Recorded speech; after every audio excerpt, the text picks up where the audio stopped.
अस्सलाम वालेकुम dear student. Chapter number 4 physics का हम पढ़ रहे थे। लास्ट टॉपिक में हमने लाइक पैरेलल फोर्सेस और अनलाइक पैरेलल फोर्सेस के बारे में पढ़ा था। तो आज हमारा टॉपिक है एडिशन ऑफ फोर्सेस या फिर एडिशन ऑफ वेक्टर्स। तो इस टॉपिक में हम स्टडी करेंगे कि फोर्सेस को या वेक्टर्स को हम कैसे ऐड करते हैं और नेट फोर्स या फिर रिजल्टेंट फोर्स हम कैसे फाइंड करेंगे। लेकिन इस टॉपिक को स्टडी करने से पहले हमें वेक्टर्स और स्केलर का जो कंसेप्ट है वो आपको क्लियर होना चाहिए। तो पहले हम वेक्टर और स्केलर्स को डिस्कस करेंगे। Vectors and scalars. तो वेक्टर्स ऐसी क्वांटिटीज होती हैं जिनको हम मैग्नीट्यूड और डायरेक्शन से डिस्क्राइब करते हैं, और स्केलर ऐसी क्वांटिटीज होती हैं जिनको सिर्फ हम मैग्नीट्यूड से डिस्क्राइब करते हैं, उनके लिए डायरेक्शन की जरूरत नहीं पड़ती। जैसे mass, length, speed, density, pressure, temperature, ये सारे क्वांटिटीज जो हैं ये स्केलर क्वांटिटीज हैं। इसी तरह वेक्टर क्वांटिटीज की एग्जांपल्स हैं displacement, velocity, acceleration, momentum, force, drag, thrust, weight, ये सारी क्वांटिटीज जो हैं फिजिकल क्वांटिटीज, ये वेक्टर क्वांटिटीज हैं। तो इन क्वांटिटीज को जब हमने डिस्क्राइब करना है तो वैल्यूज के साथ साथ हमें डायरेक्शन भी बतानी पड़ती है। जैसे फॉर एग्जांपल अगर किसी बॉडी के ऊपर 10 न्यूटन फोर्स एक्ट कर रही है तो हम साथ ये भी मेंशन करेंगे कि वो फोर्स किस डायरेक्शन में एक्ट कर रही है। तो वेक्टर्स को हम कैसे डिफाइन करेंगे कि those quantities which can be describe completely by magnitude and direction, and scalar quantities are those quantities which has only magnitude. next हमने देखना है कि स्केलर क्वांटिटीज को जब हमने रिप्रेजेंट करना है तो उसके लिए हमें किन किन करेक्टरिस्टिक्स की जरूरत पड़ती है, और वेक्टर क्वांटिटीज को रिप्रेजेंट करने के लिए किन करेक्टरिस्टिक्स की जरूरत पड़ती है। तो स्केलर क्वांटिटी के लिए हमें जिन चीज़ों की ज़रूरत है वो है मैग्नीट्यूड, और जब हमने इसको रिप्रेजेंट करना है तो फिर हम क्या करेंगे, वैल्यू लिखेंगे और साथ अप्रोप्रिएट यूनिट लिखेंगे। जैसे हमने लिखना है 5 kg, ये मैस है, तो 5 जो है वो न्यूमेरिकल वैल्यू है और kg किलोग्राम जो है ये यूनिट है। तो 5 kg का मतलब है 5 kg मैस, यानी ये एक स्केलर क्वांटिटी है और इसमें ये दो करेक्टरिस्टिक्स लिखी हुई हैं, वैल्यू और यूनिट। इसी तरह टेम्परेचर ये नीचे लिखा हुआ है 21 डिग्री सेल्सियस, तो सेल्सियस जो है ये टेम्परेचर की यूनिट है और 21 जो है ये इसकी वैल्यू है। नेक्स्ट स्पीड लिखा हुआ है 65 मीटर पर आवर, तो 65 जो है ये वैल्यू है और ये मीटर पर आवर जो है ये स्पीड की यूनिट है। इसी तरह वेक्टर क्वांटिटीज की करेक्टरिस्टिक्स हैं मैग्नीट्यूड एंड डायरेक्शन, और नेक्स्ट इसको जब हमने रिप्रेजेंट करना है तो इसके लिए हमें तीन करेक्टरिस्टिक्स चाहिए, वैल्यू, अप्रोप्रिएट यूनिट और डायरेक्शन। जैसे फॉर एग्जांपल एक्सेलरेशन को अगर हमने लिखना है तो कैसे लिखेंगे, 9.8 मीटर पर सेकंड स्क्वायर डाउनवर्ड, तो यहाँ पे 9.8 जो है ये न्यूमेरिकल वैल्यू है, मीटर पर सेकंड स्क्वायर एक्सेलरेशन की यूनिट है, और डाउनवर्ड जो है ये हमें डायरेक्शन गिवन है साथ कि एक्सेलरेशन जो है वो डाउनवर्ड डायरेक्शन में एक्ट कर रहा है। इसी तरह velocity 25 meter per hour in the direction of west, यानी वेस्ट की तरफ बॉडी की जो वेलोसिटी है वो है 25 meter per hour. 25 numerical value, meter per hour जो है ये इसकी यूनिट है, और वेस्ट जो है ये वेलोसिटी की डायरेक्शन है। तो इस तरह स्केलर्स के लिए हमें सिर्फ दो करेक्टरिस्टिक की जरूरत होती है, मैग्नीट्यूड और यूनिट की, लेकिन वेक्टर्स के लिए हमें तीन चीज़ों की जरूरत होती है। We need 3 characteristics to represent vector quantity, value या फिर मैग्नीट्यूड, अप्रोप्रिएट यूनिट और डायरेक्शन। नेक्स्ट हम देखते हैं कि एक वेक्टर को हम ग्राफिकली कैसे रिप्रेजेंट कर सकते हैं। तो वेक्टर को हम एक लाइन के साथ रिप्रेजेंट करते हैं जिसके आगे हम एक तीर का निशान लगाते हैं, एरो हेड लगाते हैं, और लेंथ की जो लाइन लेंथ की लाइन की जो लेंथ है वो मैग्नीट्यूड को शो कर रही है, और जो एरो हेड है वो वेक्टर की डायरेक्शन को शो करता है। जैसे ये डायग्राम में आपको नजर आ रहा है, ये हमने एक लाइन लगाई हुई है और इसके आगे ये एक एरो हेड है। तो एरो हेड वाला जो एंड है वो उसे हम कहेंगे हेड, और दूसरे एंड को हम कहेंगे टेल। तो इस लाइन की जो लेंथ है वो मैग्नीट्यूड को इंडिकेट कर रही है, और जो एरो हेड है वो डायरेक्शन को शो कर रहा है। तो इस तरीके से हम वेक्टर को ग्राफिकली रिप्रेजेंट करेंगे। नेक्स्ट हम देखते हैं कि वेक्टर को हमने ड्रॉ कैसे करना है। अगर हमने वेक्टर को पेपर के ऊपर ड्रॉ करना है तो उसका क्या तरीका है। तो वेक्टर को पेपर के ऊपर ड्रॉ करने के लिए सबसे पहले आपने एक एक्स वाई प्लेन, जिसे हम कार्टिजियन प्लेन भी कहते हैं, वो ड्रॉ करनी है। ये मैथ में भी आपने पढ़ा होगा, X axis and Y axis बनाने हैं आपने पहले। नेक्स्ट स्टेप जो है वो ये है कि पहले हमने एक सूटेबल स्केल जो है वो चूज करना है। स्केल की हमें क्यों जरूरत पड़ती है, क्योंकि जो फिजिकल क्वांटिटीज हैं, जैसे फॉर एग्जांपल 10 न्यूटन फोर्स है या 10 मीटर है, तो उसको हम पेपर पे ड्रॉ नहीं कर सकते। तो फिर हम क्या करते हैं, उन क्वांटिटीज को सेंटीमीटर में कन्वर्ट करके तो फिर उसको हम पेपर पे ड्रॉ करते हैं। तो उसके लिए हमें एक सूटेबल स्केल की जरूरत पड़ती है। तो नेक्स्ट सेकंड स्टेप जो है आपका ये है कि आपने एक स्केल सपोज करना है, और नेक्स्ट जो है हेड टू टेल रूल के मुताबिक आपने वेक्टर्स को पेपर के ऊपर ड्रॉ करना है। वेक्टर्स को हम एल्जेब्रिक मेथड से जो है वो ऐड नहीं कर सकते, तो उसके लिए हमें हेड टू टेल रूल की जरूरत पड़ती है। ये आगे हम डिटेल से डिस्कस करते हैं अभी। तो पहले देखते हैं कि कार्टेशियन प्लेन क्या होती है। तो कार्टेशियन प्लेन में हमारे पास दो वर्टिकल लाइंस होती हैं, एक्स ओ एक्स डैश और Y O Y dash. X O X dash जो है इसे हम कहेंगे एक्स एक्सिस, और जो वर्टिकल लाइन है हमारे पास वाई ओ वाई डैश, इसे हम कहेंगे वाई एक्सिस। तो ये जो आपके पास एक प्लेन बन जाती है, इसे हम एक्स वाई प्लेन कहते हैं। इसके 4 पार्ट होते हैं, और इन पार्ट्स को हम कहते हैं क्वाड्रेंट्स। तो 4 क्वाड्रेंट्स हैं इस प्लेन के अंदर, एक्स वाई प्लेन के अंदर। फॉर एग्जाम्पल अगर 10 न्यूटन फोर्स जो है वो टूवर्ड्स ईस्ट जो है बॉडी के ऊपर एक्ट कर रही है, इसको हमने पेपर पे ड्रॉ करना है, तो वो कैसे करेंगे। तो पहले हम एक्स वाई प्लेन बनाएंगे और फिर हम स्केल सपोज करेंगे। तो यहाँ पे स्केल जो हमने सपोज किया है वो ये किया है कि 2 न्यूटन को हमने सपोज किया 1 सेंटीमीटर के इक्वल। तो अगर 2 न्यूटन 1 सेंटीमीटर है तो फिर 10 न्यूटन जो है वो इक्वल होगा 5 सेंटीमीटर के। 2 को 10 पे डिवाइड करें तो 5 सेंटीमीटर हमारे पास आता है। तो ये डायरेक्शंस हैं आपके पास, नॉर्थ साउथ ईस्ट वेस्ट, इसके मुताबिक आपने वेक्टर ड्रॉ करना है। तो पहले हम एक्स वाई प्लेन बनाएंगे। ये आपके पास एक्स वाई प्लेन आ गई है, कार्टेशियन प्लेन आ गई है। हॉरिजॉन्टल लाइन इसमें एक्स ओ एक्स डैश है, vertical line Y O Y dash है। तो इसमें नेक्स्ट हमने वेक्टर ड्रॉ करना है, और वेक्टर की लेंथ कितनी होगी 10 न्यूटन। यहाँ पे देखें हमने लिखा है इज इक्वल टू 5 सेंटीमीटर। तो 5 सेंटीमीटर का वेक्टर हमने ड्रॉ करना है, और किस डायरेक्शन में ड्रॉ करना है, ईस्ट की डायरेक्शन में, इस तरीके से। तो ये रेड एरो जो है ये ओ ए जो है ये हमारा वेक्टर है, और इसकी जो मैग्नीट्यूड है वो है 5 सेंटीमीटर। तो इस तरीके से हम पेपर के ऊपर वेक्टर को ड्रॉ करते हैं। पहले कार्टेशियन प्लेन बनाएंगे, स्केल सपोज करेंगे, और उस स्केल के मुताबिक जो हमें डायरेक्शन गिवन होगी उस डायरेक्शन में हम वेक्टर को ड्रॉ करेंगे। अब हम अपने टॉपिक की तरफ चलते हैं, एडिशन ऑफ फोर्सेस या फिर वेक्टर्स। तो फोर्स जो है ये आपकी बुक में लिखा हुआ addition of forces.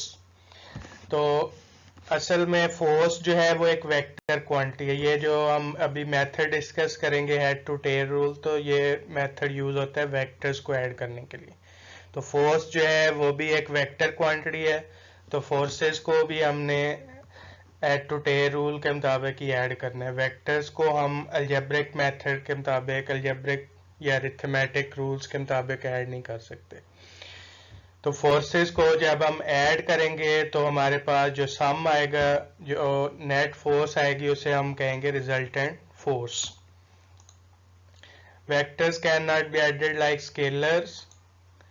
For example let's say हमारे पास जो m1 मैस है वो है 5 kg, m2 है 6 kg। मैस जो है वो एक स्केलर क्वांटिटी। अब इन्हें अगर हमने ऐड करना है तो हम क्या करेंगे, 5 + 6 = 11 kg हमारे पास आंसर आ जाएगा। ये हमने सिंपल जो अलजेब्रिक मेथड से इन दोनों मैसेस को ऐड कर लिया है, तो हमारे पास जो नेट मैस है, टोटल मैस है, वो आ गई है हमारे पास। लेकिन वेक्टर्स को हम इस तरह ऐड नहीं कर सकते। वेक्टर्स को हम ऐड करेंगे हेड टू टेल रूल के मुताबिक। ऐड कर सकते हैं या सब्ट्रैक्ट कर सकते हैं। सब्ट्रैक्ट करना हो, ऐड करना हो तो हम हेड टू टेल रूल ही यूज करते हैं। तो नेक्स्ट रिजल्टेंट फोर्स को डिफाइन करते हैं। तो रिजल्टेंट फोर्स एक ऐसी फोर्स होती है जो दो या दो से ज्यादा वेक्टर के सम को जो है वो रिप्रेजेंट करती है, या कंबाइंड इफेक्ट जो होता है उसको रिप्रेजेंट करती है। ये आपकी बुक में जो डेफिनेशन लिखी है, resultant force is a single force that has same effect as the combined effect of all the forces to be added. यानी एक ऐसी फोर्स जो सारे वेक्टर जिनको आप हेड टू टेल रूल से ऐड कर रहे हैं उनके सम को या कंबाइंड इफेक्ट को रिप्रेजेंट करेगी, उसे हम रिजल्टेंट फोर्स कहेंगे। रिजल्टेंट फोर्स फाइंड करने के हमारे पास 2-3 केसेस हैं। तो पहला केस हम देखते हैं कि ये जो बॉडी है इसके ऊपर दो फोर्सेस एक्ट कर रही हैं और दोनों फोर्सेस सेम डायरेक्शन में एक्ट कर रही हैं। एक फोर्स ए जो है वो 5 न्यूटन है, फोर्स बी जो है वो 10 न्यूटन है, दोनों सेम डायरेक्शन में एक्ट कर रही हैं। तो जब दो सारी फोर्सेस जो है वो सेम डायरेक्शन में एक्ट कर रही होंगी तो फिर आपने सिंपली उनको ऐड कर देना है, तो आपके पास रिजल्टेंट फोर्स आ जाएगी।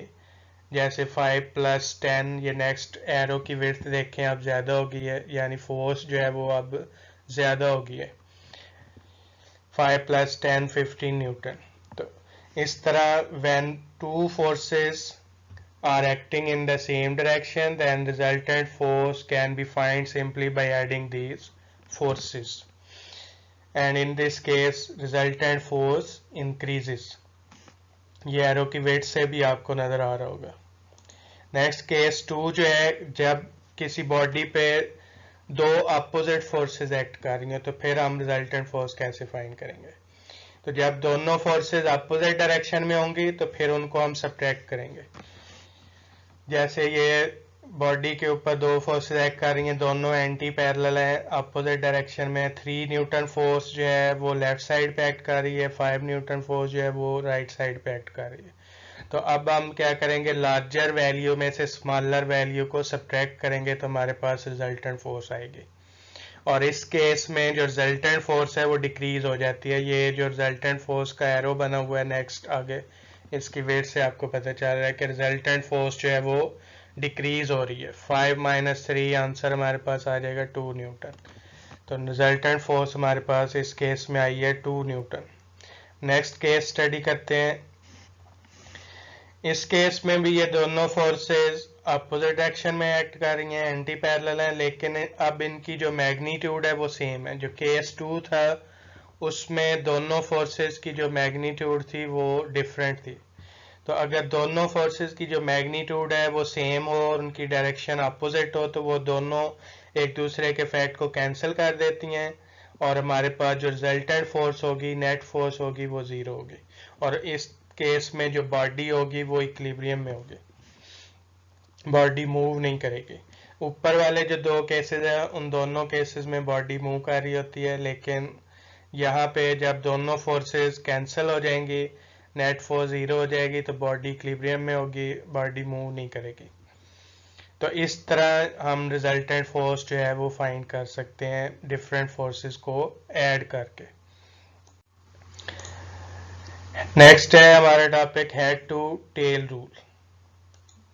तो हेड टू टेल रूल जो है, ये डायग्राम 4.4 में हमारे पास देखें दो वेक्टर्स हैं ए और बी। इन दोनों वेक्टर्स को हमने ऐड करना है। इसको हेड टू टेल रूल क्यों कहते हैं, क्योंकि इसमें हम एक वेक्टर के हेड को दूसरे वेक्टर की टेल के साथ ज्वाइन करते हैं, इसलिए हम इसको कहते हैं हेड टू टेल रूल। तो फिगर 4.4 में ये दो वेक्टर है ए और बी, इन दोनों को हमने ऐड करना है। तो ऐड करने का तरीका क्या है कि पहले आपने एक स्केल सपोज करना है, फिर उस स्केल के मुताबिक इन वेक्टर्स को आपने ड्रॉ करना है। तो ड्रॉ कैसे करना है कि पहले हम जो हमें डायरेक्शन दी गई होगी उसके मुताबिक, स्केल के मुताबिक हम पहले ए वेक्टर को ड्रॉ करेंगे। ये जैसे नीचे ट्रायंगुलर फिगर है, इसमें आपको नजर आ रहा है, पहले एक वेक्टर को हम ड्रॉ करेंगे। और बी वेक्टर को हमने कैसे ड्रॉ करना है? बी वेक्टर को हमने इस तरह ड्रॉ करना है कि बी वेक्टर की जो टेल है उसको ए के हेड के साथ ज्वाइन करना है हमने। तो नेक्स्ट थर्ड वेक्टर जो है वो है रिजल्टेंट वेक्टर। जब आप सारे वेक्टर्स को इस तरीके से ऐड कर लेंगे तो लास्ट वेक्टर जो होगा वो होगा रिजल्टेंट वेक्टर, जो कि सब सारे वेक्टर के सम को रिप्रेजेंट करेगा और कंबाइंड इफेक्ट को रिप्रेजेंट करेगा। तो यहाँ पर सिर्फ हमारे पास दो वेक्टर्स हैं ए और बी।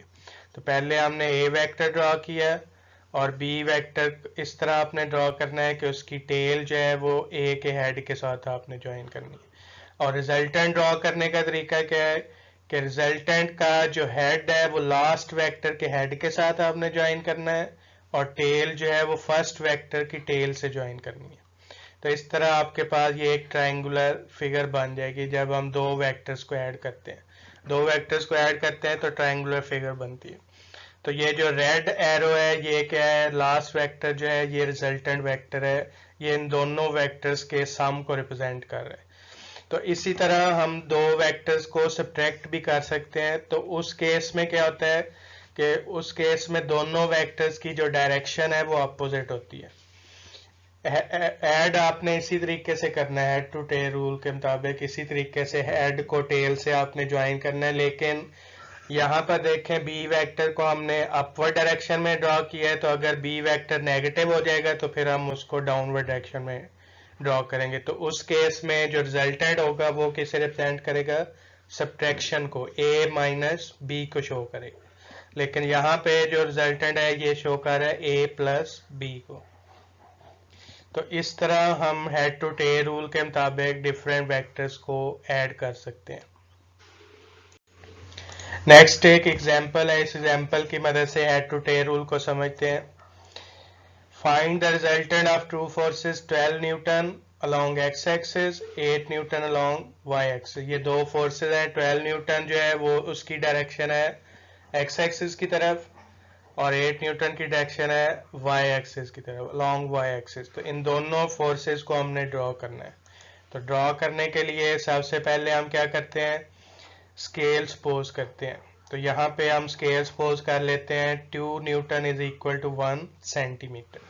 तो इस स्केल के मुताबिक जो 12 न्यूटन फोर्स होगी that is equal to 6 centimeter, 8 newton force will be equal to 4 centimeter. ये 2 को आपने ये 12 पे और 8 पे डिवाइड करना है तो सेंटीमीटर में आंसर आएगा। तो ये हमारे पास स्केल आ गया। अब ये जो दो फोर्सेस आई हैं 6 सेंटीमीटर और 4 सेंटीमीटर, ये दोनों वेक्टर्स हमने ड्रॉ करने हैं कार्टियन प्लेन में। तो पहले हम ये कार्टियन प्लेन बनाएंगे। दो वर्टिकल लाइन है, ये दोनों लाइन एक दूसरे के ऊपर परपेंडिकुलर होती हैं। तो ये हॉरिजॉन्टल लाइन जो होती है इसको हम कहते हैं एक्स एक्सिस और वर्टिकल लाइन जो है वाई डैश इसको हम कहते हैं वाई एक्सिस। तो ये पहले आपने एक्स एक्सिस और वाई एक्सिस ड्रॉ करना है। अब स्केल हमारे पास क्या था? स्केल हमारे पास ये था 2 न्यूटन 1 सेंटीमीटर। 12 न्यूटन का वेक्टर जो है वो हमारे पास आया था 6 सेंटीमीटर के इक्वल और 8 न्यूटन का वेक्टर जो है वो था 4 सेंटीमीटर के इक्वल। तो पहले हम फर्स्ट वेक्टर ड्रॉ करेंगे। ये हमारे पास फर्स्ट वेक्टर आ गया और फर्स्ट वेक्टर हमारे पास कितना था जी? 6 सेंटीमीटर। तो ये 6 सेंटीमीटर की आपने लाइन लगानी है और याद रखें वेक्टर के आगे आपने एरो हेड लाजमी लगाना है। ये एरो हेड जो है ये वेक्टर को रिप्रेजेंट करता है। तो पहले आपने ये फर्स्ट वेक्टर ड्रॉ किया है 6 सेंटीमीटर। अब दूसरा वेक्टर हमने कैसे ड्रॉ करना है कि उस वेक्टर की टेल को आपने इस वेक्टर के हेड के साथ ज्वाइन करना है। देखें कैसे करेंगे। इस तरीके से। ये देखिए अब इस वेक्टर की जो टेल है उसको हमने फर्स्ट वेक्टर की हेड से जो है वो आपने ज्वाइन किया है।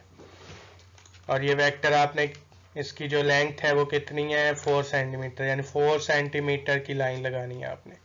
तो अब आपने जब दोनों वेक्टर को इस तरह ऐड कर लेना है तो फिर आपने जो रिजल्टेंट वेक्टर है वो ड्रॉ करना है। और रिजल्टेंट वेक्टर कैसे ड्रॉ करेंगे? रिजल्टेंट वेक्टर के हेड को लास्ट वेक्टर के हेड के साथ और टेल को फर्स्ट वेक्टर की टेल के साथ। तो अगर आप स्केल के साथ इस रिजल्टेंट वेक्टर की लेंथ को मेजर करेंगे तो ये आपके पास आंसर आएगा 7.2 सेंटीमीटर। ये यहाँ पे ऊपर ये गलत लिखा हुआ है, 14.4 सेंटीमीटर नहीं आती, ये आती है 7.2 सेंटीमीटर। अब 7.2 सेंटीमीटर है, इसको दोबारा हमने न्यूटन में चेंज करना है। तो स्केल हमारे पास है 2 newton is equal to 1 centimeter. तो आपने 7.2 सेंटीमीटर को मल्टीप्लाई कर देना 2 से, तो आंसर आ जाएगा 14.4 न्यूटन। यानी दोनों फोर्सेस की जो रिजल्टेंट फोर्स आई है हमारे पास वो आई है 14.4 न्यूटन। तो इस तरह हम हेड टू टेल रूल के मुताबिक वेक्टर्स को दो या दो से ज्यादा वेक्टर्स को ऐड भी कर सकते हैं और सब्ट्रैक्ट भी कर सकते हैं। नेक्स्ट ये होमवर्क नोट कर लें, इसमें आपने स्केलर और वेक्टर्स को डिफाइन करना है, रिजल्टेंट फोर्स को डिफाइन करना है और हेड टू टेल रूल को डायग्राम की मदद से आपने एक्सप्लेन करना है। और इसकी जो पिक्चर है वो लाजमी सेंड किया करें व्हाट्सएप पे। अल्लाह हाफिज।